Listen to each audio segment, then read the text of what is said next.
and welcome. David Levin here, Raising Your Game Today. This is Tuesday, so we're talking about the mental game of sports and competition. Fridays are for the rest of our lives. This week, I want to talk about the Minnesota Vikings. We live in Wisconsin now, but came from Minnesota, so we'll always be Vikings fans, though we do keep that to ourselves a bit during Vikings-Packers weekend. Anyway, big game this last weekend, Vikings-Packers. Vikings came out strong, went up 28-0 in the second quarter. Looked like it was going to be another blowout for them, but then the momentum changed. It was all Packers for much of the rest of the game, and we ended up barely holding on to a 2-point lead for the win. And this is not that uncommon, right? One team goes way up where it looks like it's basically over, but then it turns and they sort of fall apart.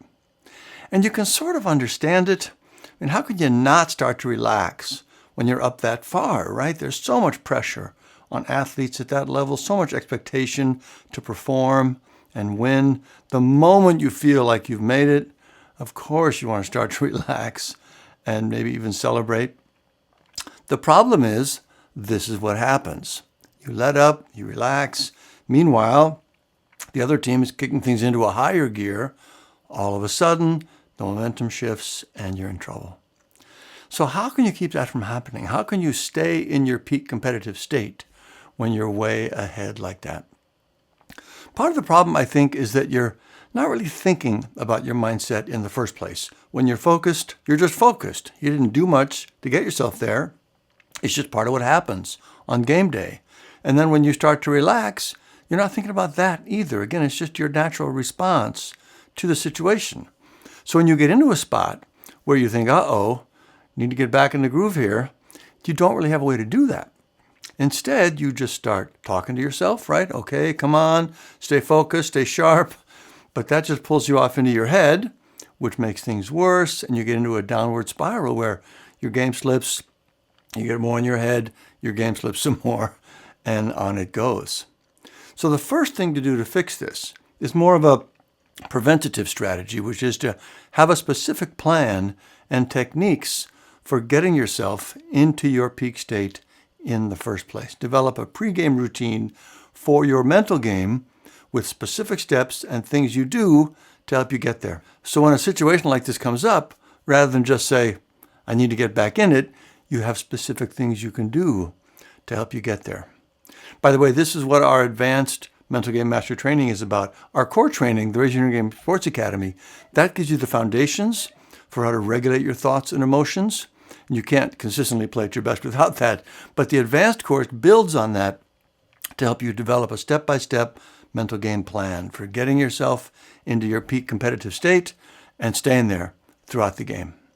Anyway, one of the techniques we teach for doing that is perfectly suited to fixing this problem of letting your focus and drive slip when you're way ahead. And there are sort of two parts to it. One is to keep your thoughts off of the outcome and stay focused only on the execution from one moment to the next. You can think about results and winning and all that before and after the game, but once you walk on the field, all that is off limits. No thoughts allowed that aren't directly related to optimal execution. There's a great example of this in our Brooks Koepka Mental Game Lessons video. Someone asked him what he thinks about when he's over the ball, and he says, really nothing, just executing the next shot. That's perfect, and it's a huge help in solving this problem. The reality is, the score doesn't actually matter to your success in the moment, right? Once the play is called, the score has nothing to do with what you need to do to be successful in the next play. Right? So every moment your thoughts are on the score, it hurts your chance of being successful, which ultimately hurts your chance of winning. So the first big piece is just to train yourself to have this perspective and to learn to control your thoughts so you can keep them from drifting off in these moments. And that's what the core training I mentioned earlier, the Sports Academy. That's what that does. But then another really great technique is to keep yourself from checking the score. Literally stop yourself from looking at the scoreboard. You monitor your thoughts. When the impulse comes up to check, you say, nope, not going there. That's an advanced skill for sure, but it is powerful. Number one, it helps you be fully awake and present. The impulse to check the score is an unconscious impulse. We don't really think about it, we just do it. When you can learn to be aware of that impulse and resist it, it's incredibly effective in boosting your mental game in general in the moment. But it also has the practical effect of helping you keep your thoughts focused where they need to be, not on the outcome, on the execution only.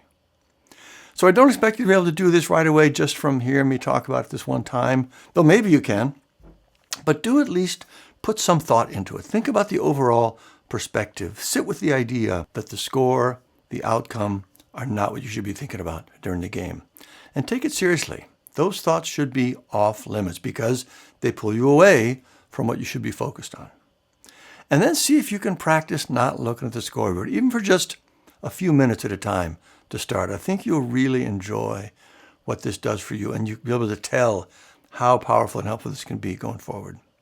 And then if you want to go deeper and learn how to really make this part of your mental game toolkit, check out our Sports Academy training, raiseyourinnergame.com. But that is the lesson from the Vikings game this week. Don't let your focus and drive slip when you get way ahead of your opponent. They ultimately got the win this week. That's the important thing. Go Vikes. But it could easily have gone the other way, and that would have put a huge hit on their confidence going forward. It sort of dodged a bullet there, in my opinion. You don't want that to happen to you. All right, thank you. Keep up the good work. I'll see you next time.